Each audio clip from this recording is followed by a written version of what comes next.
All right, we are recording and Jack's hit the button to give approval. But anyway, this is Top Real Estate Agents Tell How They Do It, also known as the Jere Metcalf podcast. And Jack Floyd, One Sotheby's International Realty, your top agent in Ponte Vedra and Jacksonville. You guys do lots of multi-million-dollar properties, especially listings. And I will say, especially on the waterfront. That's cliche, but you actually do. So, Jack, thank you so much. It's good to see you and good to have you on today. Good to see you. Good to finally meet you face to face.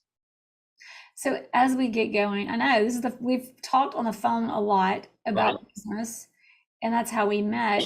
So, we decided to join on a call and have everybody listen. Yep. So we can learn from you today. So, that being said, tell us a little bit about. I'm going to go ahead and disclose in your business, you are partners with Michelle Floyd, another same last name, another top agent in your market who happens to be your mom. Correct. So that might have something to do with how you got in it, but what if it doesn't? Give us the story, like how and why did you get into being a real estate agent? I actually got her in the business. No, I'm kidding. So that was a major influence on why. Early when I was younger, I never thought I would get into real estate. I wanted to be, at one point, an attorney. At one point, I wanted to be a psychologist. That's what I went to school for. I played hockey, and I thought at one point maybe I could have the chance to play professional hockey.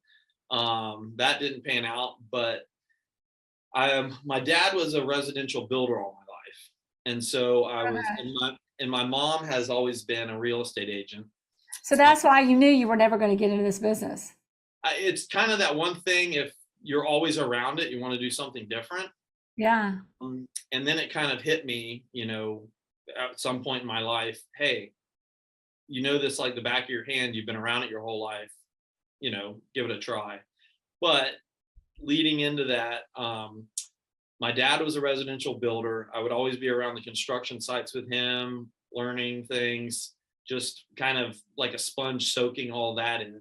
When I was little, I would, the school bus would drop me off at my mom's office. And so I would do my homework from her office. I'd hear her on the phone, negotiating, talking, all the terms in real estate, and kind of just, soaking it all in. And I didn't realize it, but I had learned so much, not even knowing, just subconsciously. And so years later, fast forward, I went to Florida State, and after that, my dad moved into the development business.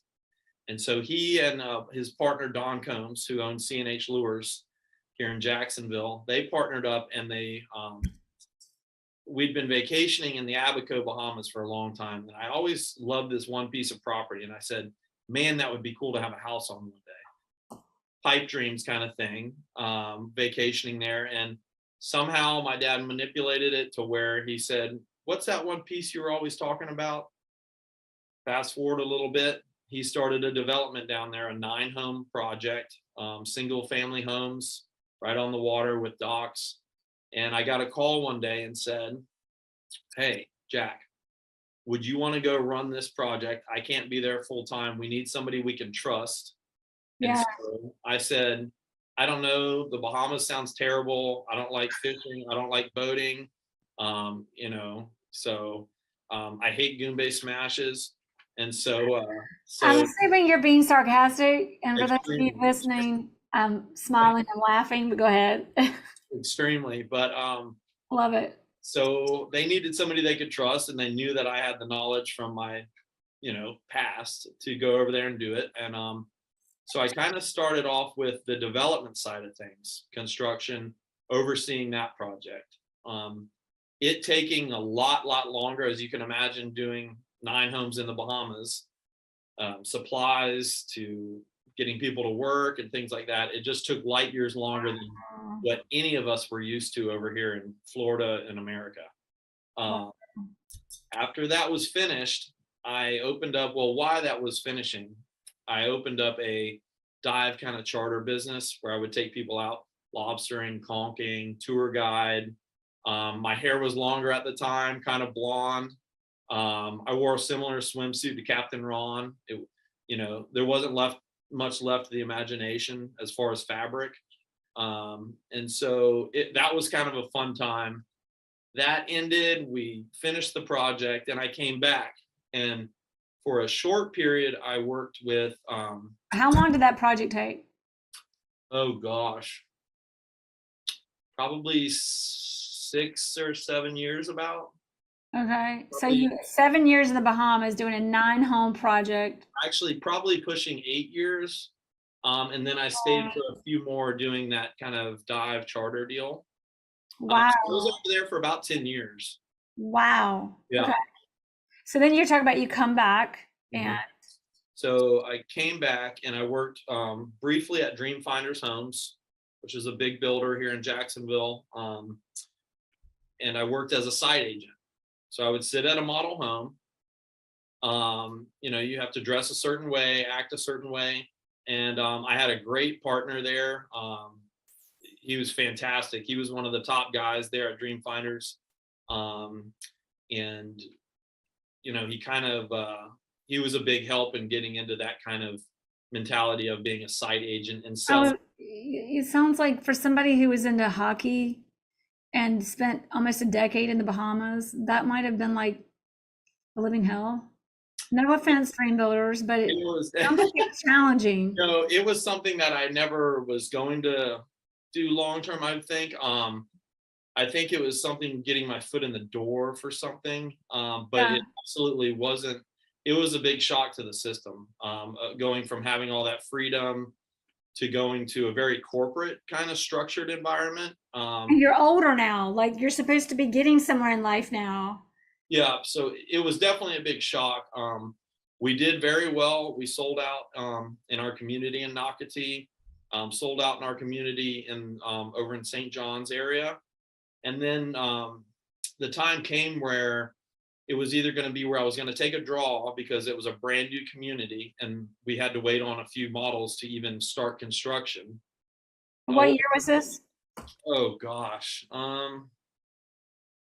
This was probably 2017-ish, something like that. 2017. You're working with dream builders on site and you were going to take a draw, and so what happens? And I kind of said, you know what? Or I don't know. I don't remember who said what. It might have been Michelle saying, hey, why don't you jump in here? Yeah. I think what I saw was an opportunity, partnering up with my mom. And so I forget what led to it, but I said, let me take the leap and do general residential real estate. I kind of didn't know where to go. I didn't really want to be at the same place as my mom. And so I kind of was going around to different places, and I randomly got a phone call as I was kind of finishing up my day. And it was our broker now, Jeff Chiffon, and he called me with Sotheby's International, and he said, hey, I heard through the pipeline you're driving around to different offices. He goes, meet me at Pusser's Grill, which is an island grill here. He goes, meet me for a beer and some shrimp and let's talk. So I was like, I'm on my way to the gym. And he goes, the gym's for losers. Come meet me. So went and met him, and I was just blown away with what he was saying. And it felt like I'd known him for years. And so I said, well, I know Sotheby's International. You can't get any better. So I kind of jumped on board with that. Yeah. So you did, like everything you didn't want to do, you did, but luckily the things you didn't want to do weren't bad options. Right. Even the dream builders thing was a great opportunity, but it taught me a lot. It taught me a lot about that side of it. It taught me, I don't think any type of experience is a bad experience. I think you build off everything, even if at the time you think it's a bad experience, which I thought some were with that. You build, and it builds your character, and it makes you, it's like a Lego set. You kind of keep building onto it, and it makes you more knowledgeable, and you just, I guess that's how you grow. So, yeah. Yeah. So now you joined Sotheby's, even though you weren't going to because your mom was there. But Michelle, by the way, everybody, you're also your business partner now. Right. But when you decided to join, at what point how did that evolve? What was that like? Where were you? Did you join with your mom? What did your career do? Give us No. the story. So when I first came on, my mom was still she was at a different real estate office. And And so I don't want to interrupt you, but I want to make sure we know the story. So you were both in Sotheby's, but different offices of. no, so she was with a totally different company. Oh, I was thinking she was with Sotheby's. Oh, so why No, weren't you interviewing Sotheby's yet? I thought you weren't interviewing them because your mom was there. no. I just I don't know. I'd always held Sotheby's to such a high standard, and just coming kind of this younger whatever coming into it, I just was like, oh, I'm not gonna walk it. They're gonna be like, Oh, but look at your background. right. And I Absolutely. don't like to Yeah. use that, and I don't like to say, well, this is where I'm coming from and this and that. But and I probably would have. I just think I had been around to offices. I mean, it literally was one day of driving around. So I think it had just like maybe the next day I would have went into Sotheby's. But I think Jeff caught me first and was like, hey, Jeff Awesome. driving around, you're coming over here. Yeah. Okay, so you're at Sotheby's. Your mom's an agent at other brokers now. So now you're at Sotheby's International Realty. Now that I understand, now I really can't wait to see what happens. So I get to Sotheby's. My mom's at a totally different brokerage, totally different company. Get here, and immediately it feels great. I love the family closeness. I can go to them about anything. The absolute one thing about me is I have a very kind of I try and be the best I can be at anything I do. I always try and be the most professional I can be. I always want to dress the part, act the part, give the best service. If it's, taking people lobstering, or, welcoming people to a new home they just bought at that building company. And I thought Sotheby's really fit my personality. And from there, it just kind of blossomed into the first um, customer I got when I came to Sotheby's was actually, of all people, she came from a very prominent, I don't want to say the name of the company or her, but an older lady that came from a very prominent, we'll just say a rum company. And she was looking for a house, and it was a referral. And I got paired up with her and made a few deals with her. And so right off the bat, I said, wow, this is great. You're getting these high end clients and things like that. And so the ball just kind of rolled from there. Wow. Yeah. And I love what you just said is when you do anything and you want to be the best at it. I mean, hockey's that sport where these people are crazy. I've never played hockey personally, I but guess I have heard it's like, it is a sport that you've got to just be relentless to play it. yeah, it's fast paced and you've got to think real quick. And you can really get hurt. Like it makes like football look like it's for pansies, from what I've been told. Totally different, but I mean, you definitely can get hurt. I mean, you have to, I always said to myself, I want to do the hurting instead of getting hurt. Oh, I like it. So even when I played in some of the younger leagues, when I was like 16, I'd play with I forget the age limit, but when I was 16, I played with the men's league, and they were, 25, 35-year-old guys. And so my coach told me, first thing he said, listen, they're going to try, and you're this young kid or whatever, you're smaller than them. They're going to try and push you around. He goes, I want you not even to go out there the first play. I want you to go out there and check somebody as hard as you can. And I said, what? He goes, trust me. And so that kind of set a thing. And so, Like you got to establish your standing out in the right. I mean, Because I think it's primal. It's primal behavior. I hate to say, but go ahead. Yeah. I'm not the smallest guy, but I mean, it was, when you're 16, you're obviously not as big as You need to make an impression. men. Yeah. So that was kind of funny. Now think about that in real estate. You go out in the hockey field, you got to go stand for who you are, make your impression. Now, clearly did the same thing. You went to the Bahamas, even though you had a running development, you created your own business. Then you come back here, you do a job that's not nearly as much fun, but you go and you do a great job. And then you evolve and you say, okay, time for real estate. Now, when you stepped into real estate, the way you tell it, it was like the fairy godmother waved her magic wand and it just happened. And I'd venture to say it might not have been that easy. What did it feel like coming in, and how did you know? How did you transform that first client? I mean, or like, what were the challenges and what was easy about it? You know, the challenges were, and I see so many people getting into real estate coming from a different profession, and they've been at a different profession for 5, 10, 15 years. And, or some people just thinking they're going to get into real estate. Oh, it's easy. I'm going to get my license. I've got friends that, I can sell their houses, and all I have to do is meet people at a house and flip the lights on. It's probably, and I haven't tried to turn some friends away that said they were thinking about getting in it, but I just tried to warn them.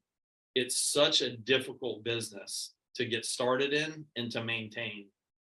I'm blessed with the fact that I was born and raised here in Ponte Vedra. I'm blessed that I also have my mom, who I've now partnered up with, but we'll get into that in a little bit.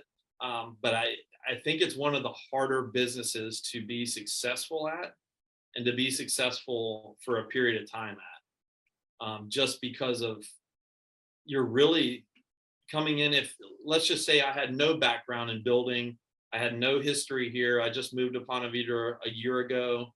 I used to be a school teacher or did something totally different. Hopping into it, it's so difficult to get into the finding clients, finding customers. I mean, really, it's one of the more difficult businesses, as I've grown, and I'm now 38 years old, that I've ever been around and seen or heard about people getting into. It really is a difficult business to get that first couple years under your belt. It's so true. And because I was the one who did that, except I was 26. I don't know how old I was. I was young. I thought I was old, but I was not. But to your point, it's there's this perception that we just become between somebody and a transaction as agents, and that's so far from the truth. But coming into it, I love how you came in and owned it, even though you had the experience, and you could have just said, "Okay, mom," but you didn't. What there's a twofold here, and I'm really curious to hear first just about how did you really build? You got the one client. You got a lot of one-hit wonders, but that wasn't your case. From the first client, how did you really secure it? And sometimes it just does evolve and happen and it works out. But then there's also, how did you build on that? I think the best way and the easiest way for me to answer that would be the way that I treated people and the way that they felt when they were around me. One thing I pride myself on is being as real as possible. At the end of the transaction, I want to be your friend. I want us to go get dinner together. I want, you to tell me how the renovation's going. I want to be your friend at the end of the transaction. And I try and be as honest, and I just try and it sounds really silly because this is something I think we all learn in elementary school, but you treat everybody how you want to be treated. And it's such a simple thing, but it can be so complex. As if you're in the position and you don't know where these people are coming from in their life or what's going on, buying a home is probably one of the biggest purchases someone can make. And you don't know if they have 10 house experience, buying 10 houses, or if this is their first house. So I always just try and be the realist I can be. And so I guess I built my business off of being just down to earth and as honest as possible, and as professional as possible. And I think people notice that. And as you always hear in real estate, referrals are king. And so people put that word out, and it kind of built off just me being not fake. I know there's a lot of, I don't, want to call any other realtors out there, but there's a lot of people that put on an act when they get into the office or meet clients and things. And I just want to, at the end of the day, help them and be a friend to them in this transaction. Well, it reminds me of Horst Schultze, who wrote, he was, I don't know if he was the founder. I need to find out if it's Carlton. People say he was, but I think he was actually the director of operations or the C-suite executive operations guy, COO. But he says the common denominator of luxury is caring, like true luxury. Yep. And I've And stayed at a luxury hotel recently, and I was like, this is like a really nice place, but there's something about it where even though Ritz-Carlton's been bought out and all that, it doesn't align to that experience, that whatever they put in place Mhm. that ensures every person there cares and you feel it. and that makes a difference. I mean, it does. Some people, there's always an exception to that rule, but I think that truly does make a difference. What was your, and then I'm going to bring your mom into this. Okay. Are you, if there's a place where you see that you want to bring it into the story, but I want to know this. What, like, is there a moment in this business where you're like, man, this is harder than I thought? And in that moment and in that story, what did you learn? Like, what's a lesson? What's been an aha? I feel like this business transforms people. Being in this business looks beautiful, and it is, but you get in it and you've either got to get real with yourself and life and people, or you're not going to make it. And that's what it did for me. But in that, that's where that authenticity creates results, impact relationships, and a business. But what Right. was yours? I think the aha, the kind of change, the thing that I had to get used to, the building of myself was the first thing that comes to mind is in this business, people's true colors come out. Mm-hmm. And it really shows the loyalty of some people, the disloyalty of some people. But true colors come out during the real estate transaction.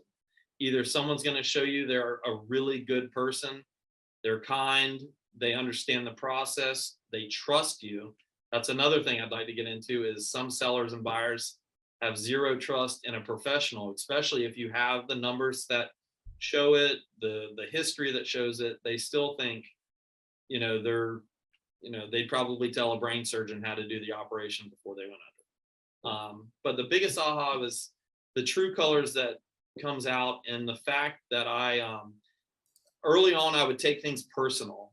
So when something would happen, I would take things personal. Like if somebody I would go interview for a listing and I wouldn't get it, and I'd say, well, listen, my numbers are better, my marketing's better, my product's better. I mean, look at the professional connections that Sotheby's offers. I mean, I've lived here for 38 years of my life. Like, I wonder why I didn't. And I really would take things kind of personal. And over the couple years, I've grown to know it's business. Don't take things personal. And that's another thing my mom's been great at is she just sometimes I will get so upset in the office and I'll say, well, what's this and why this? And I'll go on and I'll be harping on it for a couple hours, and she'll have moved on, she'll have done something, she'll be eating her sandwich or something like that. And I go, well, doesn't this bug you? Like, what, like, I mean, I want to email this person. She goes, it just does, it rolls off her back. How So does she do that? We're going to get her on, and she's going to tell us her secret because we'll get it's her not on the easy. next couple Yeah. podcasts. But no, I mean, I guess because somebody that's been in it, she goes, Jack, I've been through the trenches and I've done this. And so she's been a big help trying to get me to understand that things shouldn't be taken personal. People can be as nasty as they're going to be in this business, or they can be nice. And I've had the best sellers and I've had the worst. And, Yeah.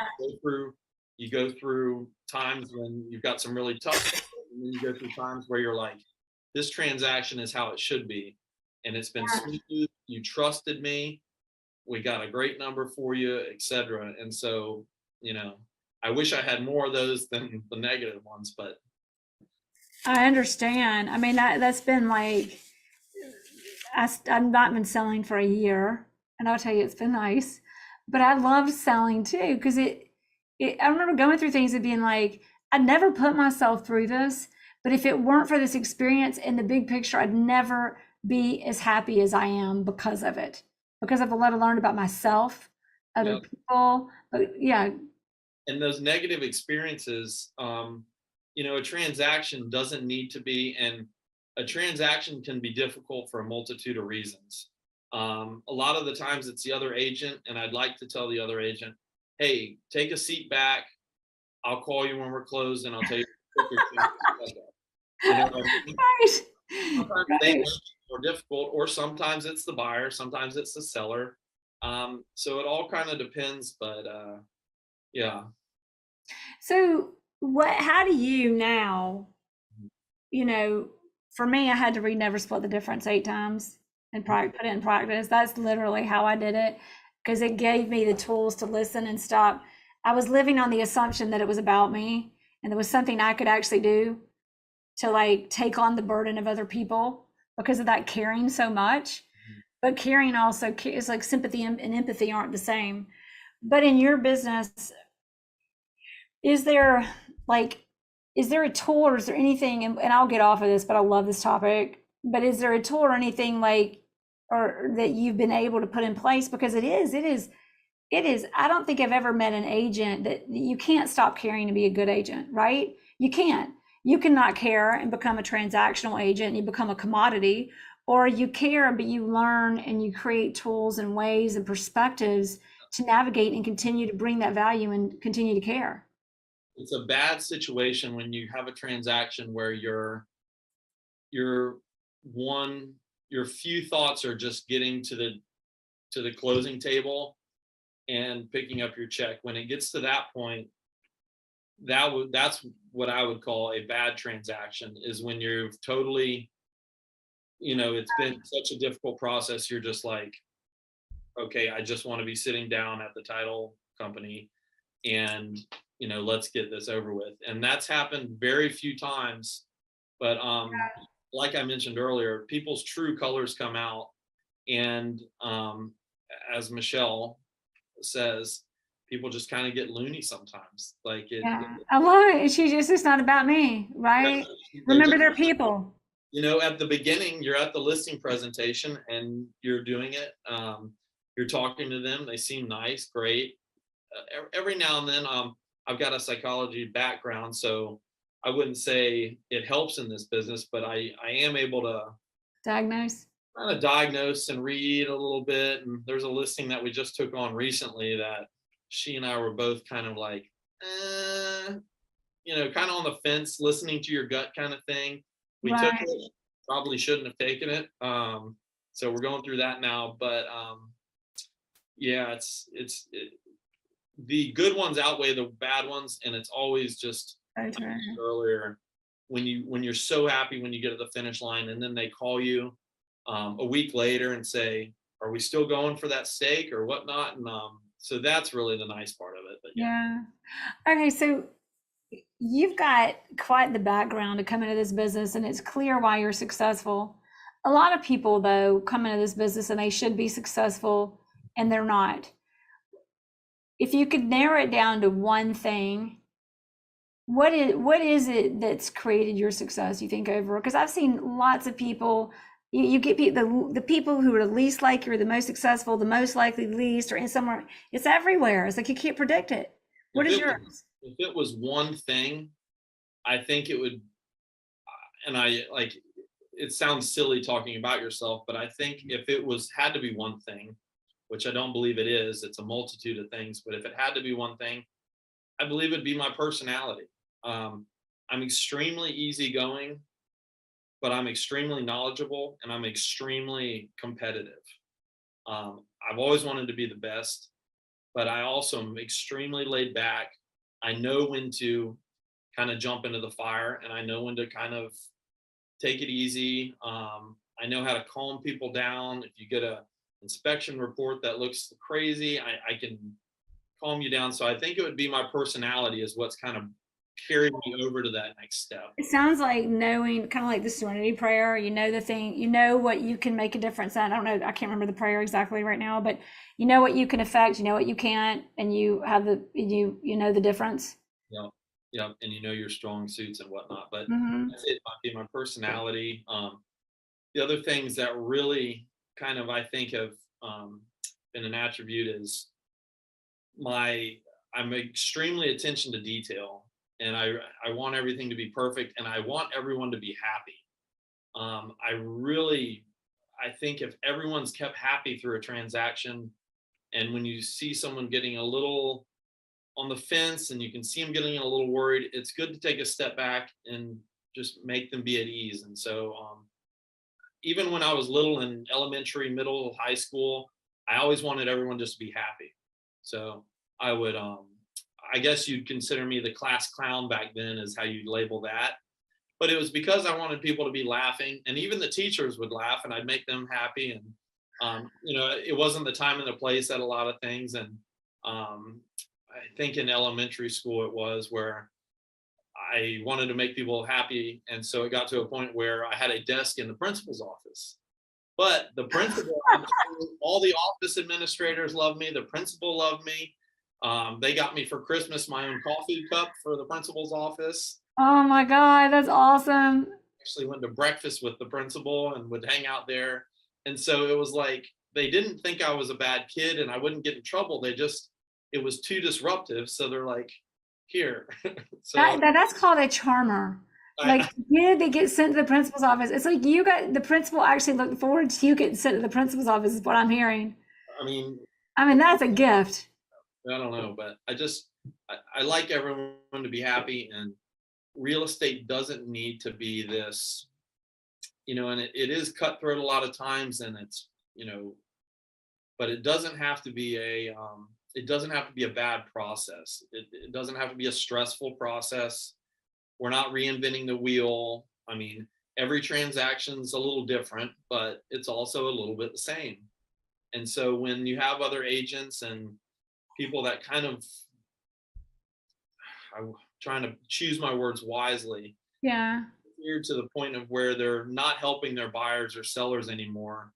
They're causing more trouble than needs to be. Well, and sometimes it's to prove their value, which is really. And that's one of them. And they think they're proving their value. And I get it. But in the long run, don't walk into the house and the first thing you start saying is negative things about it. Yeah. They might now love it. They might love it. There's a lesson. How many homes have you, and this isn't beat up on Realtor Day, but I think it's like, it goes back to self-awareness. How many times I think agents are like, okay, I'm going to make, and I've seen seasoned and unseasoned agents do it. I'm making a lot of money, so I've got to like impose myself on this rather than be present for what people need and judge homes when you're not buying. I mean, that sounds again, but I think it's really important to understand when people buy a home, it's personal. There's a home for everybody. Make sure you're representing them. There's a shoe. Feeling good about what you do, just to feel good about not. Yeah. Go ahead. Yeah. There's a shoe for every foot. Everybody's different. Everybody likes the thing. So one couple might walk into the house and say, "I hate these cappuccino cabinets." The next couple later that day might walk in and go, "These are the exact cabinets we're looking for." But what the agent doesn't need to do is first thing start saying negative things about the home. Let the buyers decide that. I mean, there's ways. You know how many agents lose their job because they don't like the houses the buyers like when what they like doesn't matter. But go ahead. I've seen some agents so important houses for their clients, but it's let them decide and kind of yeah. So we got to bring Michelle into this, partner and mom. But I want to repeat what we talked about. We talked about coming in this business. It's about bringing you. It's funny how people don't want the fake you. They want the real you and showing up as that person. And when you do things in excellence. You create experiences for people and you keep it simple. It's the focus is on the positive, the joy, just like even though you were getting called to the principal's office, like that is the greatest example. The guy that can get in trouble in school, and was it elementary or like what grades? Elementary. I was good in middle. I was good in high school. It got a little more serious then, right? But in elementary school, the kid who gets called to the principal's office, you get your own desk and a gift for misbehaving. I mean, that is like, there's something to be said for that. Okay, so you're an agent, you get momentum. Like, what happens and where does Michelle come in? Everybody, I keep saying this, but I want anybody to miss it. This is Jack's mom, who is also now his business partner. Michelle Floyd, and so she's been the top, super agent here in Ponte Vedra for the last 35 plus years. I mean, she's really been. That was a lot of pressure. I remember seeing on the front of newspapers when I was little, a picture of her, and they put like a superwoman cape on her, and this in the Business Journal, $1 million agent this time, and it's funny getting into her coming over to Sotheby's. She used to have in her office, she used to have behind her all these awards she's won, like all these glass awards and trophies, and I mean, it was countless ones, and it was, I mean, very, very impressive. I mean, she's been the lady in Ponte Vedra forever. And I called her, when she finally came over to Sotheby's, I said, "Where's all your awards and things?" She goes, "Oh, I threw those away. Like, I didn't have any place to put them." So she got rid of all these accomplishments and things, and she says, "Oh, I don't care about that and this and that." And so she's always taught me from a early age as well, as, you know, not to be showy and to be appreciative. And so, you know, I just thought it was funny. I mean, I at least would have kept those in a closet somewhere. And she was just like, "Oh, I didn't have a closet. I needed to put something else in there." So she got rid of all these things. Well, it doesn't take away what she's accomplished or who she is, and she knows that. Yeah, and she doesn't care. But getting into her, so I was at Sotheby's for a few years before she came over, and um, obviously some of the higher ups at Sotheby's were saying, "Hey, we heard about your mom. We know who she is. Any chance you could get her over here?" I said, "Oh, I'll work on it. I'll try." A year went by. She said she was fine where she was. Um, and finally, I came at a different approach, and I just said, "Mom, with the contacts you know, with the experience you have, let me show you what we offer as far as marketing, outreach, international relations, the quality of our materials." And so I showed it to her, and she was blown away, because it almost was like bringing her out of the dark ages of these kind of paperback brochures and Wow. you Yeah. know, marketing. I mean, you know, just an ad in the newspaper here locally every now and then. And I just showed her, you know, look at this. And so I said, it's a no brainer. And it took a little time. And she called me one day and she said, "I think I'm ready." And so I said, "Okay, well, I mean, come on over." And so she made the jump. Um, and we didn't work as a team for, I think, the first year. And I noticed it was difficult trying to cover ground as much as, you know, it was better. I was trying to find some way to have a little bit more time, and it was hard to be in two places at once and things like Yeah. that. And so I forget the major reason, but I said, "Let me come up with the Floyd group." And she said, "The Floyd group?" And I said, "Yeah." And she said, "Who's part of it?" I said, "You and me. We're the Floyd group." Wow. She said, "I thought a group needed to be like a big team of people." I said, "No, it can be, More than one. yeah, it can be two people. Yeah." I mean, for a while it was me and my other personality. But so I started the Floyd group, and kind of got our label and started advertising us as the Floyd group. And um, you know, Well, now remember, you didn't want to be at the same brokerage with your mom. yeah, So, some point in time, you changed your mind about that, and then at some point in time, not only did you decide you guys could be under the same roof or company or brokerage, but you led it, and you said, "All right, now let's be a team." How did in your business what changed your mind? How did you resolve? How did you resonate with I this think it new was, way of thinking? yeah, I think it was people in my ear talking. And I think it was kind of one of those things like, well, enough people are suggesting it. Um, why not try it? And I mean, I love my mom and we get along great. And I mean, believe me, we have our times as well. The office loves it too when we're here together and we've got a deal going on, and they love hearing us. They when we leave, they're cracking up and they go, "We love hearing you guys go at it." Oh, that's awesome. We'll go at it and we'll go back and forth, and people it'll sound like a heated conversation, and then we're walking out and they go, "Oh, where are you going?" And we're going to grab lunch. So it kind of, you know, just rolls off. But I think it was a multitude of people talking and me kind of realizing, if I took my kind of side of things and her side of things and kind of merged them, we could make something a lot bigger than what it was. Yeah. So I don't think growth is ever bad. And so I think it was just seeing what I had and what she had, her experience, her knowledge, her, you know, she knows everybody here. I think she's probably sold most of the homes here in Ponte Vedra at least once. I know in Marsh Landing in the harbor, she has probably sold every one of those at least twice. And so I said, Oh, let me take my connection, her connection, and kind of merge this and see how large we can get. And it took a year or so, and then we had a pretty decent year. And so it's been growing since. And I think that's kind of how it, I just said, well, what could it hurt? there's a lot of agents who think about partnerships, and most of the time they don't work. And then there's working with a family member, whether it's a spouse, mom, son, sibling. It presents it. I think there's a trust factor, but it also still presents a lot of challenges. So, what was in partnerships in general? What do you think is the biggest challenge, and how do you make it work? And then let's add the family factor to that, or what do you whatever you know I in your think success partnerships, experience with it. the biggest thing about partnerships is personality difference. I've had different partners when I worked for the building company. I think the biggest thing is personality difference and expectations.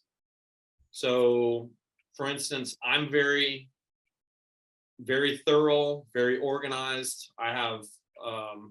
We keep hard copy files. I keep files in a software system, and I also keep files directly on my computer in a different system. So I've got them all organized. If I need to find anything, I know where this is, where that is from years ago.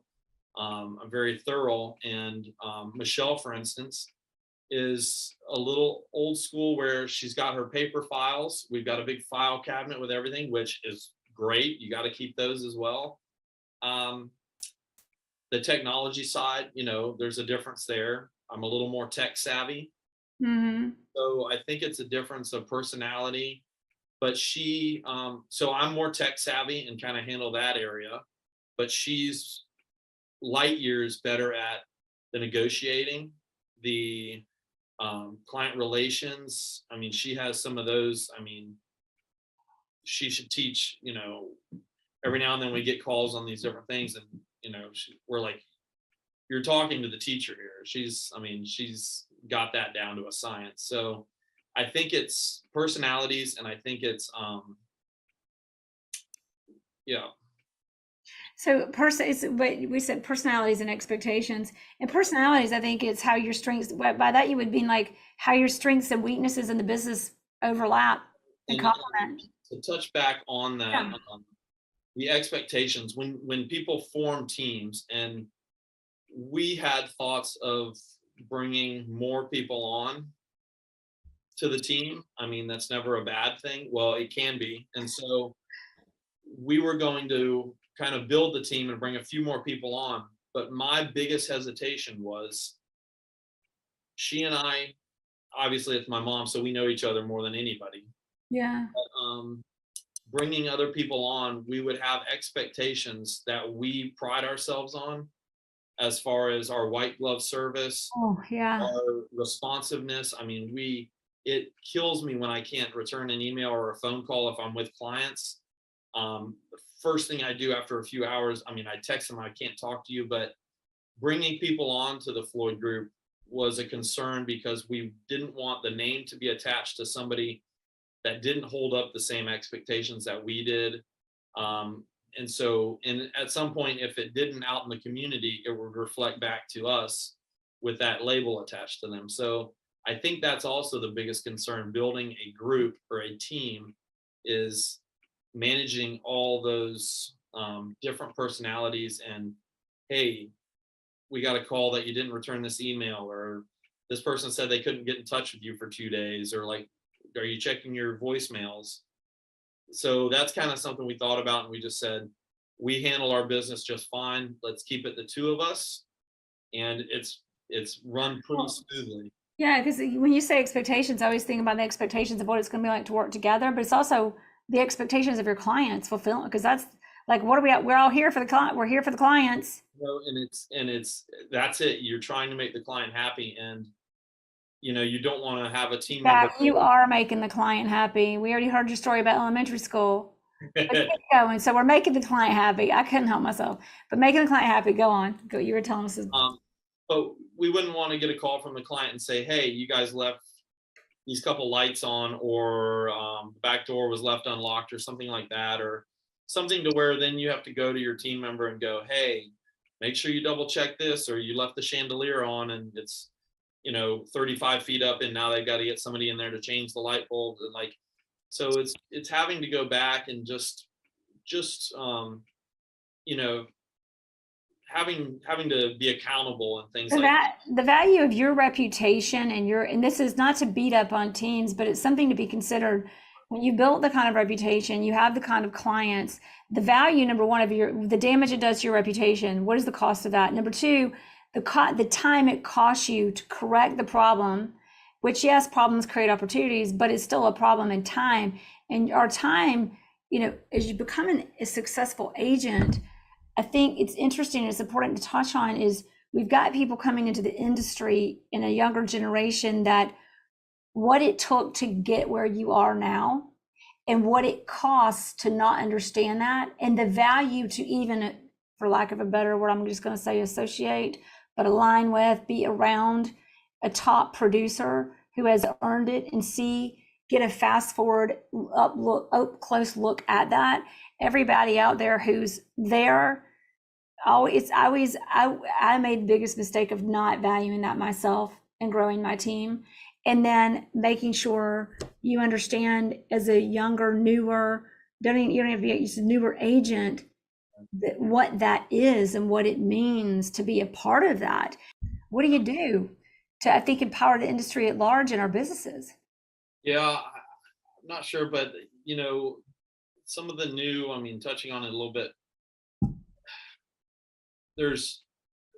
since I've been in it, I've seen some new agents, and some people would say I'm a new agent, but I've been around it my entire life, and nothing that I've experienced is new. Yeah.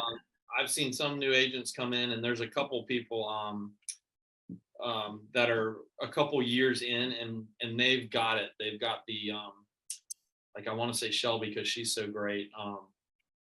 She's got the personality, the drive, the marketing. She's going to do very well. But I just think it's tough business, like you were saying. Some people just don't realize that. Yeah. Yeah. Just because it looks pretty on TV doesn't mean it is. Yeah, that's the other thing that kind of kills us, is you've got these Selling Sunset and everything like that. I've joked about it, but I would love for there to be a show, 32082, which is our zip code here, Selling 32082, and let them see the real side of real estate. I would love to show them that. All right. So we got to do the final three. Okay. First of the final three. If you could narrow it down to one resource that has been the reason for your success, what is it? The one resource, the reason for my success. Well, you're the reason, but the resource that reinforced it. How about that? I would say Sotheby's International. Mm. I think I would say Sotheby's if it had to be a resource. And I've gotten my largest deal because I was an agent with Sotheby's International. My largest oceanfront deal, the people literally walked in and they said, when we knew it was time to sell our oceanfront brand new construction here in Ponte Vedra Beach on the ocean, we knew we wanted to go with an agent at Sotheby's. And yeah, and that's wow. There's an agent at Sotheby's, but you were the agent at Sotheby's. For whatever reason, I was lucky enough to get a hold of them. Yeah. So you called them? No, they walked in and got me. They walked in and got me, and was it an open house, or what do you mean? They at the office. They walked into my office. Oh, wow! Said, can you help us? And I said, sure. And that's great. And I'm still friends with them. I actually just talked to her on Facebook a few days ago, and we're gonna go get chicken wings at a local sports bar here in a couple days. So you might win the business now, but you develop the relationship, and that keeps it going. And when you serve the business, know what you're doing. But I would say that's the resource. I would say Sotheby's International. Number two, if there's a book that you've read that's impacted your life or career, and we've just got to read it, or it's a must read, what would it be? Oh boy. So I'm not a big book reader. There's a couple that I've had on my list that I've been trying to get. I'd probably have to turn that question over to Michelle, but I'm not a giant book reader. What is a practice that has most influenced your career that you've learned? A practice that I do. Or an inspiration? What's most inspired you, or who? I would say my mom, as you know, gushy or what that might be, but I'd say the inspiration would be my mom. I mean, I've talked about me being honest, my Yeah. personality, it would be my mom. What a great person to align with. Talk about mentorship. I mean, it sounds kind of cliche, but I mean, there's more reasons than I can say why. So yeah, that would What would be be what are the top three, or just the one reason why she's been the biggest inspiration? seeing how hard she works, seeing the attitude she puts towards business, seeing the drive she has. I think the it's amazing she can be a different person in a business atmosphere and the mom. So I think the drive. What, when you look at, there's drive, and then there's a lot of people with drive. There's what you do and what you don't do. What is in your business, and having her, of course, she's been a great example. I love to add to the final three. I've been doing this a lot lately. But what are the most powerful things that you do? What are your most powerful habits, or even processes or practices that you have in place that create your success? Staying organized is a big one. Staying organized is a really large one, because that trickles down to having things organized is going to have your mind organized, Mm-hmm. your time organized. You're not looking for things. You're able to schedule things appropriately. Liberating. Yeah, if your files are a mess, if your work's a mess, it's going to transfer over into your personal life being a mess. And I think just being organized, and not to a degree of like an OCD kind of organization, but I think it transfers over to your personal life and everything. So I would just say being organized. Yeah. Wow. So, it's like habits create freedom, They do. I mean, and it's silly too. I always, I'll send us, Michelle and I'll send an email. It's simply titled "To Do," just a itemized list for that day. I might think of it at 1 a.m. when I get up to go to the bathroom, or when I'm leaving a restaurant. I'll just write it down real quick. You know how thoughts come to you, and then you're like, oh, I'll remember that when I wake up. Well, I get them now, and I email us just a to-do list. So I do a simple, silly to-do list, and before the day's over, that needs to be checked off. And you always are adding to that during the day. But I always say those things on that to-do list that were originally on there, make sure you knock those out first. Wow. Oh yeah. Well, and the other thing I love, what love about what you just said is, hang on one second, guys.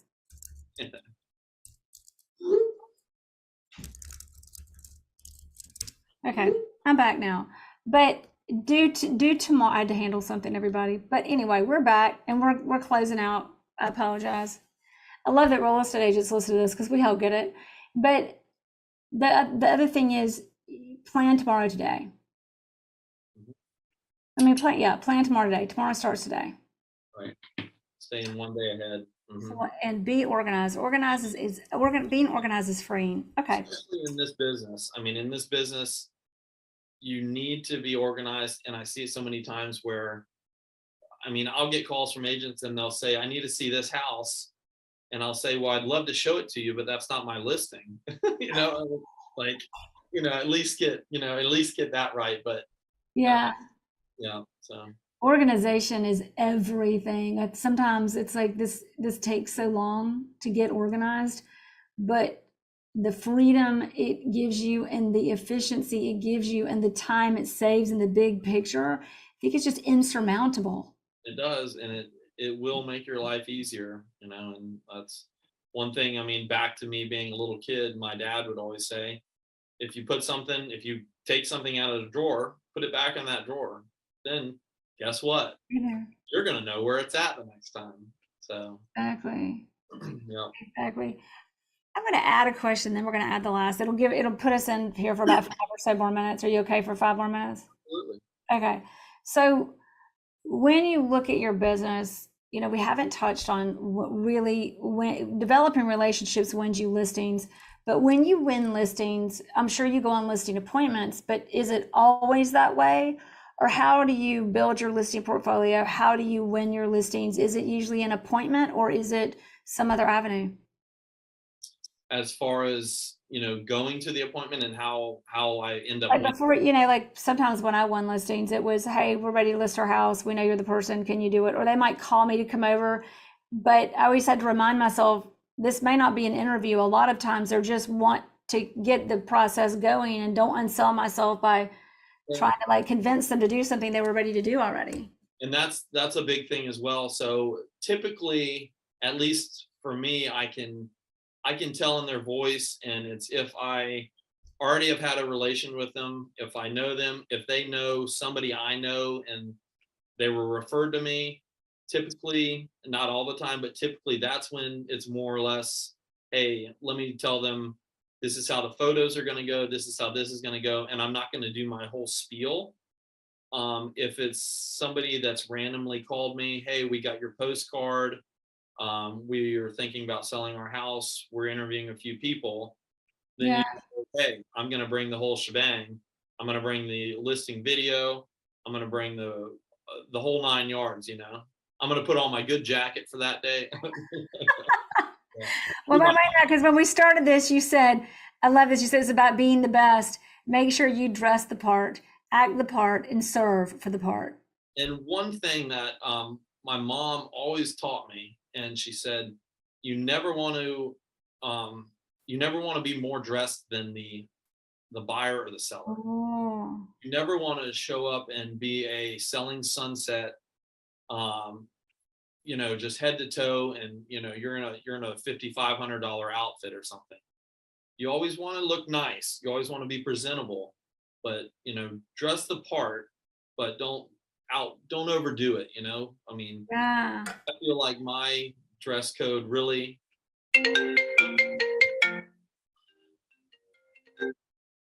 I'm sorry, I got a phone call. Oh, that's all right. I feel like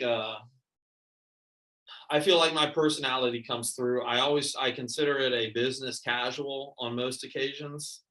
A pair of nice loafers, a nice pair of jeans, and a jacket or something that was fairly well put together. But yeah, you want to dress the part, but not too much. Don't overdo it. Good advice. I also see it on the opposite side where, in my mom and I, we typically do, ocean fronts, intercoastal fronts, and we typically do a higher end home. Not to say we don't do, smaller, $200,000 condos that somebody has owned for, 100 years and they want to sell it finally. But typically, 95% of the time, it's going to be that upper 2, 3, 4, 5, 6, 7, 8, 9 million kind of range. Mm-hmm. And I see a couple, well, it was yesterday actually. The gentleman brought his buyers over, and this is a $3.9 million house, and kind of showed up to something you'd kind of go to a ball game in. And this was all the time, right? Yeah. This was the agent, and Oh, wow. Okay. this is the agent. The best is when the buyers come like that, because I've experienced the buyers, if they look like that, they're the ones that actually have the money. Exactly. Show up in shorts and a pair of Nikes and a shirt that says, Budweiser on it. 9 times out of 10, they've got a jet. Cash. Yeah, exactly. Exactly. But I see a lot of the agents that, my mom and I always kind of, when they walk in, we kind of look at each other like, oh. Well, right. Well, it's a respect. To me, it's respect. It's how seriously you take the job that you're showing up for. Right? And it's kind of like, don't be arrogant, but be a person of excellence and show up, especially when it's somebody's home. Even, people say it's the most expensive investment, but sometimes it's not. but it's the most emotional investment. Don't be arrogant, but be confident, you know, and be professional. That's the other thing in this business. There's so many different people in this business that are getting into it now, and we just want them to be professional. And, you know, it goes from the way you dress, the way you act, the service you provide. Just be a professional. Last question. If everybody listening, even me, forget everything on this interview, but we just remember one thing from you today, what do you hope that would be? Oh boy. One thing from me today. Golly. Probably Oh, sorry. I don't know why it's doing. Sorry, guys. That was supposed to stop, but go ahead. What is the one thing? I think know what you're selling. Know your product, know your neighborhood, know your community, know what you're selling.